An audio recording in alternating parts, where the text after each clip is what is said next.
Have you ever wondered what makes a character truly unforgettable?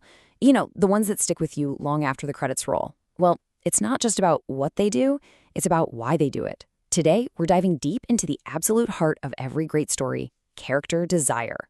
Right. Let's just let that sink in for a second. This isn't just some clever writing tip, it's a core truth about, well, us, about being human. It means desire isn't something we choose. It's baked into our DNA from the moment we're born. So if that's true for us, it has to be true for the people we create on the page. Let's dig into that. Part 1, the start of all desire. Think about it. It doesn't matter who you are, where you come from, every single one of us is pushed and pulled by this deep internal current. It's this incredibly powerful force that shapes our entire lives. And for us, as writers, that is the goldmine. It's the raw material we get to work with. So what do we do with this universal truth in our screenwriting? We turn it into the engine of our story.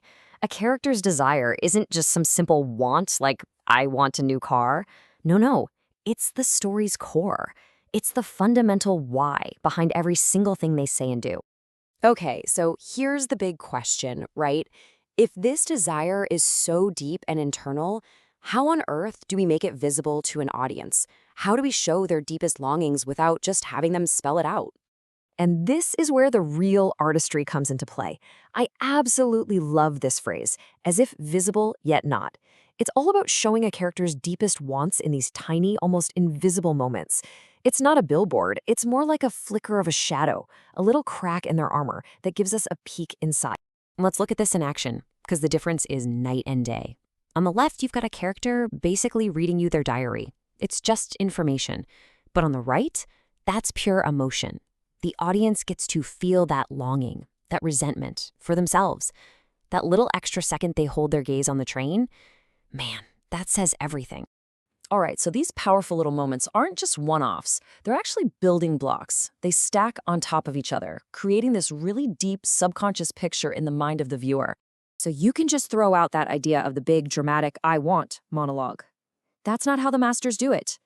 Great character work is all about accumulation. You're not hitting the audience over the head with it. You're planting tiny seeds, one moment at a time. You see, you just layer these things in. It's that fleeting glance across a room, a fist they don't even realize they're clenching, that quick flash of envy on their face before they hide it. Each one is another piece of the puzzle. And here's where the real magic happens. Because you're not spoon-feeding it to them, the audience starts connecting these dots on their own. They feel like they're the ones discovering the character's secret. It's not something you're telling them anymore. It's a conclusion they reach themselves. And that is so much more powerful. Now, all of this leads to what is, for me, the ultimate goal of this entire technique. It's about completely transforming your audience from just being passive observers into being active participants in the story. Think about it like this. By showing desire in these subtle ways, you're taking the audience on a journey. First, they get drawn into the world. That's immersion. Then, as they start piecing together those clues you left, they develop empathy. They start to feel for the character. But the last step, identification, well, that's a whole other level.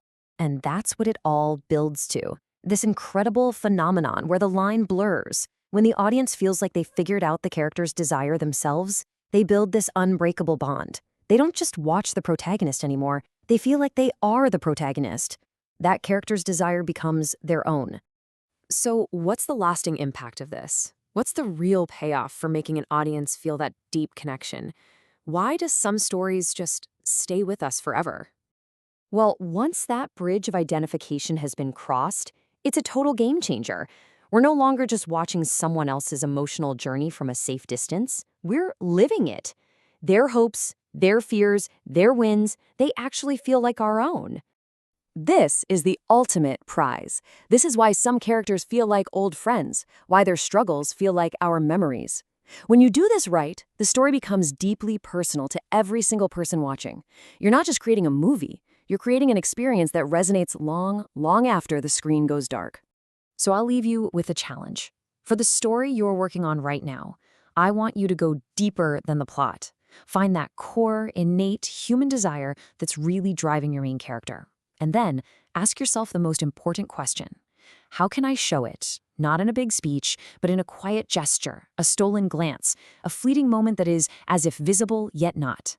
Because that, right there, is where your story will find its unforgettable heart.